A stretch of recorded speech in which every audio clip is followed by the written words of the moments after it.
네, 정치권은 내년 총선 승리를 위한 전략 마련에 고심하고 있지만 민심은 이와 다른 것 같습니다.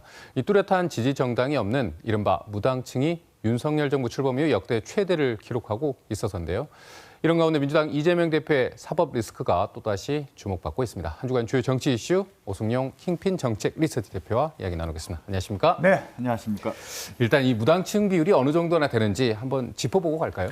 예, 그렇습니다. 전반적으로 예년에 비해서 무당층이 증가하고 있는데요. 한국갤럽 18일부터 20일까지 조사했던 결과에 따르면 전주 대비 2%포인트 증가한 32% 무당파 응답률이 나왔습니다.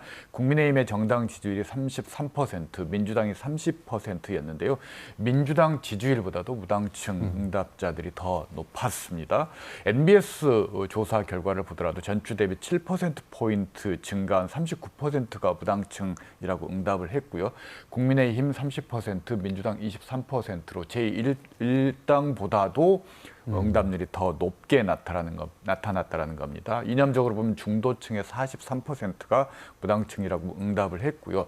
수도권이 통상 총선에서 5%포인트 이내의 접전적이 많은데 무당층이 증가한다는 것은 그만큼 박빙승부가 늘어날 수 있다는 거고 이것은 결국은 정치 양극화로 인한 결과다 이렇게 말씀드릴 수 있을 것 같습니다.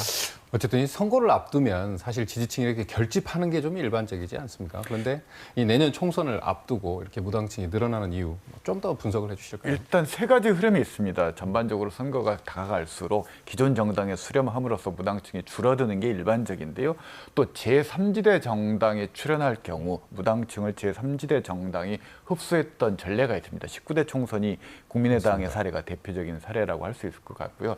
또 다른 경우는 무당층이 증가하면서 특정 정당의 투표 불참이 늘어남으로써 오히려 특정 정당에게 유리하게 작용하는 경우가 있는데 18대 총선에서도 현재와 같이 무당층이 증가했었는데 무당층이 주로 민주당 지지층에서 나왔습니다. 결과적으로는 당시에 한나라당이 수도권에서 81석, 민주당이 26석으로서 18대 총선에서 한나라당 돌풍, 수도권 석권 결과로 나타났는데 지금 현재 3지대 정당이 없는 상황에서 민주당 입장에서는 최악의 시나리오는 18대 총선의 길을 걷는 것이다 라고 볼 수 있을 것 같습니다. 어쨌든 말씀하셨지만 이런 상황이 사실 민주당한테는 더 뼈아픈 거 아니겠습니까? 어쨌든 지금 절반을 넘는 국회 의석수를 갖고 있는 제1당인데 당 지지율이 무당층 비율보다 낮다. 이거 참 심각한 거 아닙니까? 네, 전체 무당층 비율도 중요합니다. 그렇지만 어느 계층, 어느 지역에서 무당층이 나오고 있는가를 좀 살펴볼 필요가 있는데요. 앞서 잠깐 말씀드렸듯이 중도층 그리고 20, 30대 연령적으로 보면 그리고 지역적으로 보면 호남 지역에서 무당층 증가율이 가파르게 나타나고 있습니다. 그리고 민주당 지지층에서 이탈해서 무당층으로 지금 옮겨가고 있는 이른바 스윙보터들이 늘어나고 있다는 것은 민주당 입장에서는 적신호다라고 말씀을 드릴 수 있을 것 같습니다. 특히나 이들 스윙보터가 지난 21대 총선의 선택지를 바꾸게 될 경우 민주당 입장에서는 22대 총선 전망이 매우 어두워질 수 있기 때문에 무당층을 다시 끌어들이기 위한 민주당에서 이탈한 무당층을 다시 되돌리기 위한 민주당의 혁신 노력이 중요하다고 생각합니다. 어쨌든 말씀하셨지만 이 김은경 혁신위가 사실 출범을 하면서 어느 정도는 이 반사 이익을 좀 누려야 될 거다 이런 좀 기대감은 있었는데 사실 지지율은 더 사실은 정체되고 떨어지는 상황인 것 같은데 어떤 이유라고 보십니까?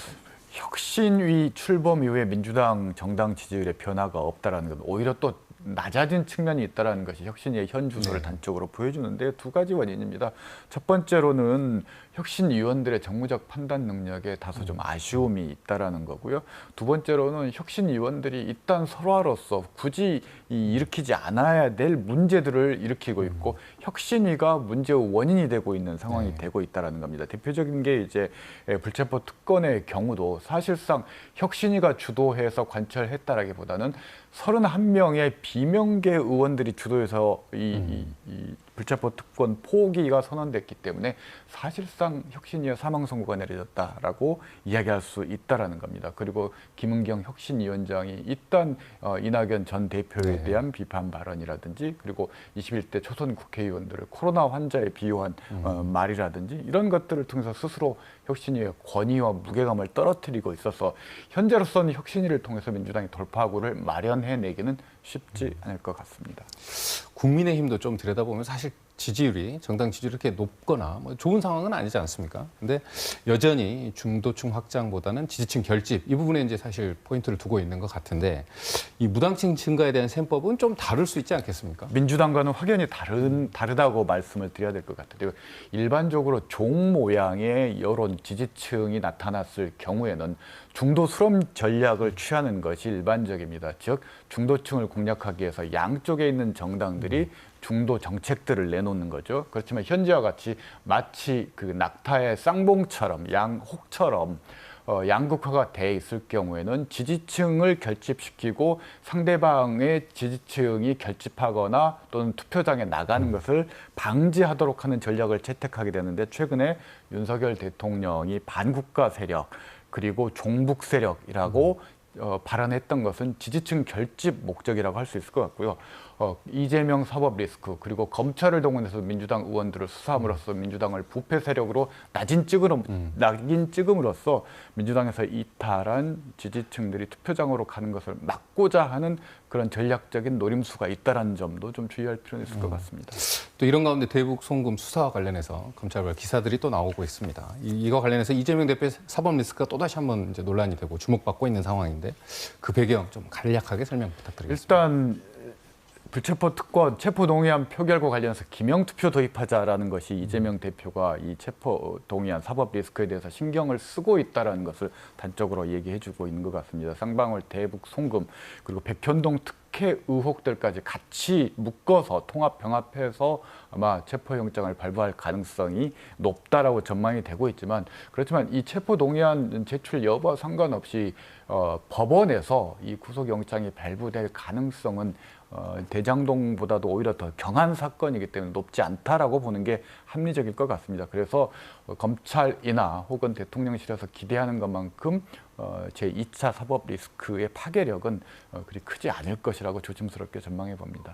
사실 한 가지 더 질문 드리고 싶은 게 있는데 시간 관계상 오늘 말씀은 여기까지 듣도록 하겠습니다. 지금까지 오승영 대표였습니다.